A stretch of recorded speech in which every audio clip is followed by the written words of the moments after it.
Meron akong blessing from God.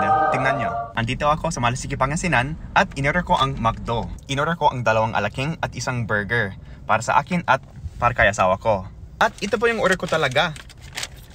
Pero sobrang distracted sila dahil siguro kasi Amerikano ako na marunong magtagalog. At siguro kasi pogi ako. Joke lang. Pero tingnan nyo to. Binigyan nila ako isa pang order na malaking box ng chicken. May gravy din. Wow, may blessing na ako. Hi. Joke lang. Siyempre kasi it's not my order. I'll return it to them ngayon. Tingnan natin yung reaction nila. Hello po, ako ulit. Ano po lang ma'am? Hindi po itong order ko. Yes, alam mo pala. Additional lang yun. Buhay ka to, sir. Ay, sige lang. Okay lang po. Okay, okay lang naman.